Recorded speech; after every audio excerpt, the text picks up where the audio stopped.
ഈ വരുന്ന April first വീക്കിൽ സൂര്യഗ്രഹണമാണ്. എന്നാൽ അതിനോടൊപ്പം തന്നെ മറ്റൊരു ആകാശ കാഴ്ച കൂടിയാണ് വരുന്നത്, ചെകുത്താൻ വാൽനക്ഷത്രം. അതിൻ്റെ പേര് കേട്ട് ആരും പേടിക്കേണ്ട ആവശ്യമില്ല, അത് അപകടകാരിയായിട്ടുള്ള വാൽനക്ഷത്രമല്ല. പിന്നെ എന്തുകൊണ്ടാണ് ഈ കോമറ്റിന് ഇങ്ങനെയൊരു പേര്? ഇത് സാധാരണ വാൽനക്ഷത്രം പോലെയല്ല, ഇതിന് 2 കൊമ്പുകളുണ്ട്. 12P പോൺസ് ഗ്രൂപ്പ് എന്നാണ് ഈ വാൽനക്ഷത്രത്തിൻ്റെ പേര്.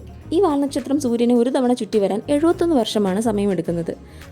ഇവയ്ക്ക് കൊമ്പ് കാണപ്പെടുന്നു. ഈ കൊമ്പ് കാണുന്നതിനുള്ള പ്രധാന കാരണം ഇവയിലുണ്ടാകുന്ന പൊട്ടിത്തെറികളിലൂടെ പുറത്തു വരുന്ന പൊടിപടലങ്ങളും ഗ്യാസുകളുമാണ്. ഇവയാണ് കൊമ്പ് പോലെ കാണപ്പെടുന്നത്.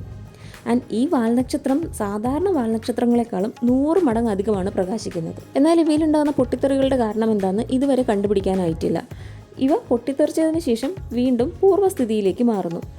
ഏറെ കാലങ്ങൾക്ക് ശേഷമാണ് ഈ ചെകുത്താൻ വാൽനക്ഷത്രം ഭൂമിയിലേക്ക് വരുന്നത്.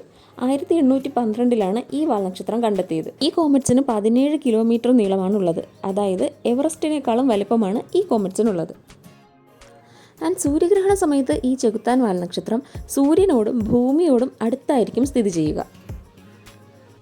ആൻഡ് അതുമാത്രമല്ല, നമുക്കിത് നഗ്നനേത്രങ്ങൾ കൊണ്ട് കാണാൻ സാധിക്കില്ല.